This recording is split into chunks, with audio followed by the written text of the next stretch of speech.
नमस्कार दोस्तों। आ, कैसे हैं आप सभी लोग। आप सभी से माफ़ी मांगना चाहूँगा। मैं बहुत दिनों बाद आज वीडियो बना पा रहा हूँ। अभी तक मेरे पास एक्चुअली समय ही नहीं था, एकदम से मैं बिज़ी हो गया था कुछ चीज़ों को लेकर के। तो आज से आज मुझे थोड़ा सा एक्चुअली समय मिला है, तो मैं इस चीज़ के ऊपर वर्क कर रहा हूँ और मैं आपको ये चीज़ दिखा रहा कि सॉरी, मैं मतलब कि आज बहुत दिनों बाद इस वीडियो को अपलोड करूँगा कि आखिर कैसे क्या हम यूज़ करेंगे और हमारी नेक्स्ट क्या सीरीज होगी जिसमें कि हम अपनी या जो अर्थशास्त्र कहते हैं जिसको, या फिर प्लानिटरी पोजीशंस होती हैं, हम उसको कैसे यूज़ करते हैं अपने मार्केट में। ठीक है। नॉर्मली लोग कहते हैं न्यूज़ बनती हैं, तो न्यूज़ वगैरह आप देखना छोड़ दो। ना, तो न्यूज़ क्या होता है, क्यों होता है, कैसे काम करता है, मुझे नहीं पता।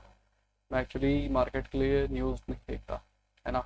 और प्लस लोग चाहते हैं या लोग देखते हैं कि ये डिमॉन्स्ट्रेशंस होते हैं, निफ्टी ऊपर जा रहा है, निफ्टी नीचे जा रहा है, वो उनका अपना अलग मैटर है ना। तो मैं असल में मेरा जो टारगेट होता है या जो लेवल होता है फाइंडिंग, है ना, प्लानिटरी पोजीशंस के अकॉर्डिंग होती है। तो आज हम इस चीज़ के बारे में डिस्कशन करेंगे और मेरा अगला जो सीरीज़ आएगा, अभी तक को आपको मैंने निफ्टी के लेवल्स निकालना सिखा दिया है कि कहाँ पे जाकर के वो रेजिस्टेंस लेगा और कहाँ पे नो प्ले जोन होगा। ठीक है। अब हम सीखेंगे कि प्लैनेट्स किस तरीके से काम करते हैं। आ, हमारे किसी भी निफ्टी में, बैंक निफ्टी में, किसी भी आप ऑल ओवर द ग्लोब किसी भी स्टॉक्स में या फिर किसी भी शेयर्स में आप इसको यूज़ कर सकते हैं।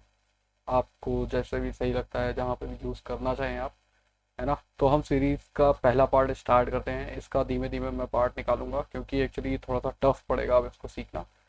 तो होप सो कि आप मतलब कि कमेंट भी करेंगे और शेयर भी करेंगे, लाइक भी करेंगे जो भी मैं काम कर रहा हूँ, ताकि मैं अपने आप को इम्प्रूव कर सकूँ आप लोगों के लिए, है ना। तो अब शुरुआत करते हैं। अब जैसे कि मैंने देखिए आपके सामने एक पिक्चर खोल रखी है, ठीक है। तो अब यहाँ पे क्या है कि ये सन है। ठीक। सन क्या होता है, हमारा जो प्लैनेट होता है या सोलर सिस्टम होता है, इसमें हमारे एक्चुअली 9 प्लैनेट्स होते हैं, राइट। 9 प्लैनेट्स इंक्लूडिंग प्लूटो, जो कि प्लूटो को अब कंसिडर नहीं करते हैं, तो 8 प्लैनेट्स मानते हैं। बट हमारे अर्थशास्त्र के हिसाब से देयर आर 9 प्लैनेट्स, ठीक है, जिसको कि पूजा भी जाता है। हमारे पूजा में 9 ग्रह की पूजा भी होती है। तो देयर आर 9 प्लैनेट्स और सबने ही पढ़ रखा होगा। तो जो पहला है, जो मतलब जिसको हमें किंग बोलते हैं आ, अपने अर्थशास्त्र के हिसाब से, तो दैट इज सन। ठीक है। सन को ही एनर्जी का सोर्स मानते हैं हम, और इसी को सोलर सिस्टम का किंग भी बोलते हैं। ठीक है। तो सन के बारे में ये इंफॉर्मेशन कहीं पे आप लिख लीजिएगा, जो भी मैं इंफॉर्मेशन बता रहा हूँ। इसके बाद फिर हम आते हैं सेकंड प्लेनेट पे, जो कि है हमारा मरकरी, है ना। मरकरी एक्चुअली हमारा जो डिनोट करता है, वो करता है हमारे इंटेलिजेंस को शो करता है। आपका मरकरी या मतलब जो हमारा मंगल है ना, तो वो किस जगह पे लाई कर रहा है, कौन से हाउस में है, ये सब आप कुंडली में आपने सुना भी होगा। तो बेसिकली मरकरी जो यूज़ करते हैं हम या देखते हैं, उससे हमारा इंटेलिजेंस या आईक्यू लेवल हमारा, हम आपको बता सकते हैं या शो करता है, डिनोट करता है कि कैसा पर्सन का आईक्यू लेवल होगा। ठीक है। इसके बाद जो आता है अगला प्लेनेट, वो आता है वीनस। वीनस बहुत से लोगों को पता भी होगा, जिसकी शादियां नहीं होती हैं, तो वीनस किस हाउस में है, वीनस कौन से हाउस में होना चाहिए जहाँ पे शादी होती है। बेसिकली ये फाइनेंस को रिप्रेजेंट करता है, लव को, रोमांस को, मैरिज को या फाइनेंस को वीनस रिप्रेजेंट करता है ना। इसके बाद जो अगला आता है दैट इज मून। हम मून को कंसिडर करके चलते हैं। क्यों, पहले ही मैं बता चुका हूँ कि मून को क्यों कंसिडर करते हैं। बट मून को हमारे सोलर सिस्टम की रानी बोला जाता है। ठीक है, दैट इज क्वीन। और इसके बाद फिर अगर हम चलते हैं आगे, तो हमारा जो मार्स है ना, मंगल, सॉरी, मार्स को मंगल कहते हैं, तो सॉरी, है ना। तो जो हमारा मार्स है या मंगल ग्रह है ना, ये एक्चुअली एग्रेशन के लिए जाना जाता है। मतलब कि अगर आपका नेचर, आपका मंगल तेज है, या फिर तो वो पर्सन एग्रेसिव होगा। या क्विक रिस्पॉन्स के लिए जाना जाता है, एक्टिवनेस के लिए भी जाना जाता है। अब ये कौन से हाउस में डिपेंड करता है कि मार्स क्या रोल प्ले कर रहा है। ठीक है। इसके बाद आते हैं सबसे बड़े प्लैनेट अपने सोलर सिस्टम के, जो कि है जुपिटर। जुपिटर काल्मनेस, काल्मनेस को रिप्रेजेंट करता है हमारा जुपिटर। ठीक है। और जुपिटर से अगर आप देखें तो ये हमारे विजडम को भी रिप्रेजेंट करता है। ये हमारा रिलीजियस प्लैनेट है, इसको हम गुरु बोलते हैं, है ना। तो ये सोलर सिस्टम का गुरु है। और इसको अगर हम बात करते हैं आपको इंग्लिश, तो इसमें अगर मैं समझाता हूँ तो इसको बोलते हैं किंग, है ना। King of planets, king of planets बोल सकते हैं, या फिर हम इसको मंत्री कह सकते हैं। अगर मैं हिंदी में बात करूँ तो इसको मंत्री बोला जाता है ना।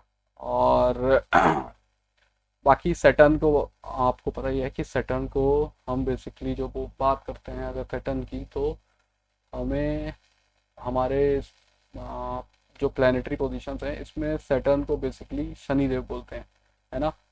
जो कि एज अ सर्वेंट या फिर एज अ जजमेंटल प्लैनेट्स बोला जाता है ना। जजमेंट रिलेटेड जो भी इशूज होते हैं वो सैटर्न ही करता है, शनिदेव। तो जिसका शनि भारी है, आपने सुना होगा ऐसा। तो दैट इज सैटर्न। ठीक है। इसके बाद फिर आते हैं राहु और केतु, हमारे बहुत बड़े रोल प्ले करते हैं। यूरेनस, नेपट्यून, प्लूटो के बारे में हम बाद में पढ़ेंगे। मैं आपको बताऊंगा क्या होता है एक्चुअली। ये थोड़े से मतलब इनका लॉजिक अलग है यूरेनस और नेपट्यून का, है ना। तो अब पढ़ते हैं राहु और केतु के बारे में। राहु को बेसिकली हम नॉर्थ नोड के नाम से भी जानते हैं। नॉर्थ नोड अगर आप कहते हैं तो इसको कहते हैं छाया ग्रह, है ना। और जो केतु होता है वो होता है साउथ नोड, दैट इज जो हमारा राक्षस था, आपने सुना होगा, जिसने अमृत पी लिया था धोखे से, जब मोहिनी विष्णु जी मोहिनी अवतार में आ, अमृत पान करा रहे थे। तो उस समय पे राहु ही एक अकेला मतलब राक्षस था जो जिसने अपना रूप बदल करके अमृत पान किया था, देवता का रूप लेकर के, है ना। तो उसको जब मारा गया था, या चक्र से जब उसका गला काटा गया था, तो वहां पे उसके दो पोल्स बनते हैं। उसी को ही राहु केतु के नाम से जानते हैं। जो सर का भाग होता है उसको राहु के नाम से जानते हैं, और जो हमारा गर्दन के नीचे का भाग होता है, जो मतलब जिसमें हाथ और पाँव होते हैं, उसको केतु के नाम से जानते हैं। That is called south node. ठीक है। तो ये चीज़ है। आप इसको, हम इसको इम्प्लीमेंट कैसे करेंगे अपने निफ्टी में, या फिर अपने जो अदर चीज़ें हैं, ये ग्रह किसके बारे में बताते हैं, और कैसे मतलब कि कौन सा स्टॉक हमें लेना चाहिए, ये कब मतलब कि जो है एक्टिव होते हैं, कब ये सप्रेस हो जाते हैं, इस सब चीज़ों के बारे में जानने के लिए मेरे साथ बने रहिए। मैं अगला नेक्स्ट वीडियो लेकर के आऊँगा, इसमें हम कैसे काम करते हैं, है ना। तब तक के लिए आप इसको बनाए रखिए और इसको यूज़ करते रहिए। तब तक के लिए नमस्कार।